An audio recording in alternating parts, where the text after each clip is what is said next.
Hey, what's up, San Francisco State? Ethnic Studies. Make some noise if you happen to be here today. Hey! All right, cool.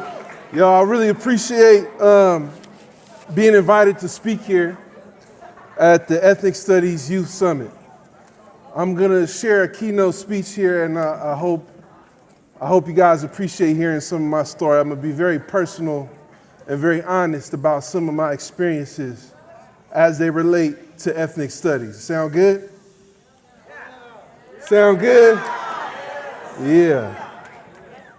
It's interesting timing being back here today because 10 years ago, I graduated from San Francisco State's College of Ethnic Studies with my degree in Africana Studies and a minor in Race and Resistance Studies. That's a lot of studies. They told me that the minor wasn't really necessary because it was pretty much built into my Africana Studies major, but I had the extra credits, so I just went for it. I guess I was being an overachiever, which is crazy because 10 years before that, I barely graduated high school. I mean, barely. On the last day of the last week, before high school graduation, I got into a fight with 3 other kids who had been part of a bigger group that jumped me a month or so earlier. I don't understand the point of jumping somebody that they already jumped, but hey, I don't know. Before that, I had been suspended multiple times that year for other fights, as well as destroying the hallways with graffiti, which resulted in my first, but not my last, criminal conviction. So on that Friday before graduation, I was sitting in the office while the principal and the dean tried to figure out what to do with me. Do we suspend him? How can we suspend him if the school year is over? Well, then shouldn't we just expel him? That would mean he won't be graduating. Well, then I guess he won't graduate. At that point, I broke in with some variation of, bruh, come on, for real, really? They had already given me chance after chance after chance. But they either decided I deserved one more opportunity or they had enough of me and they figured they'd be better off just letting me walk the stage and be out of their hair for good. So that next week, I walked the stage with my high school diploma.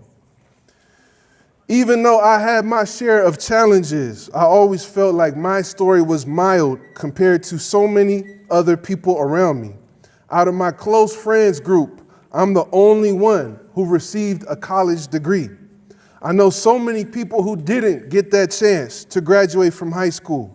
Some did end up getting kicked out and had to go to a continuation school or a GED program. Some just dropped out. Others got locked up in the California Youth Authority, out-of-state juvenile programs, county jail, or state prison.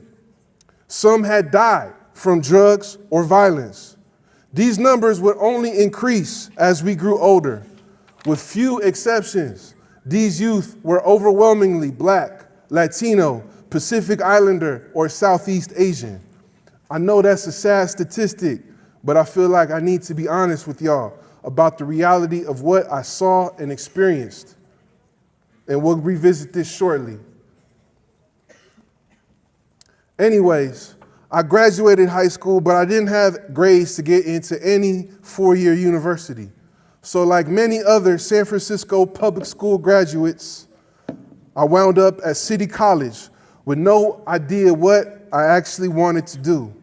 My only passions were rap and graffiti, and as much as I loved them and wanted to pursue them as a career, I figured I needed to play it safe and get a real job.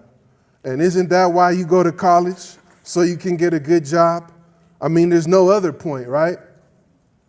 I'll get back to that in a second. For those of us who did graduate high school, very few of us had any real plans. A few who actually had been good students did make it to a 4-year university. Some ended up not doing anything and just stayed stuck in place. But most of us had to figure out a way to make some money. The quickest way to do that was hustling in the streets. but not everyone's cut out for that, including myself. So the best option was some kind of entry-level job. If you had a cashier position at Cragen Auto Parts, you was doing it. Busboy, bruh, hook me up. Jamba Juice, damn, are they hiring? Selling cell phone cases in the middle of the mall at Stonestown? You was a boss. Me, I got a job washing dishes in the UCSF hospital kitchen. A few of my friends went to City with me, but after a couple semesters, most of them had dropped out, and I honestly can't blame them. If you barely got through high school and now you have the freedom to do whatever you want, why would you want to be back in the classroom taking English, math, history, science, general education? And the incentive of making a decent wage after sitting through 4 more years is tough to believe in when you have to pay for tuition and textbooks along the way. Why waste money when you can make money at that restaurant job or doing construction or selling pills? Soon, I got fired from my dishwasher job for clocking in late too many times. My shift started at 3 p.m. I had a class that got out at 2:30 p.m. The 43 bus ran hella late, and I did not have the job readiness skills to know all I had to do was call in and say, I will be running a little late today. So they wrote me up for clocking in as little as 2 minutes late sometimes. I was getting ready to say, forget this job stuff, forget this school stuff, I'm trying to do this rap stuff, but to do that, I need a little startup capital, so my only option might be some illegal stuff. Luckily, it didn't come to that. I ended up finding a part-time job as an after-school program tutor. That job actually required you to be a college student, so there was some incentive not to drop out. I was 19, working with middle schoolers who I saw a lot of myself in. And I like to think I was modeling something that they could see themselves becoming. Someone who had been through enough to not be a total square, but also going in a positive enough direction to aspire towards.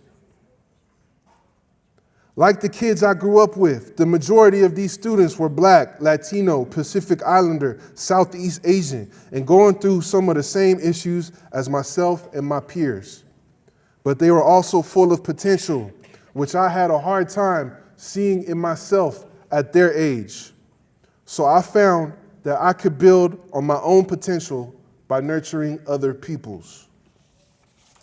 Meanwhile, at school, I finally started learning about something that felt worthwhile: myself, my people, my heritage. One class that really stood out was called the psychology of race. I learned things that were never taught to me in school. My experiences as a youth started to make sense. I began to see systems that were built into bigger systems: the education system, the economic system, the labor system, the criminal justice system. More importantly, I learned how my ancestors had always analyzed these systems, deconstructed these systems, resisted these systems. And not just my ancestors, but the ancestors of the other people I grew up around. I learned how these groups made the most progress when they came together and supported each other. Where we are today is the best example, where there is the world's first college of ethnic studies, fought for by the Third World Liberation Front, a coalition of Black, Latino, Indigenous, Asian, and progressive white students. Can we make some noise for that?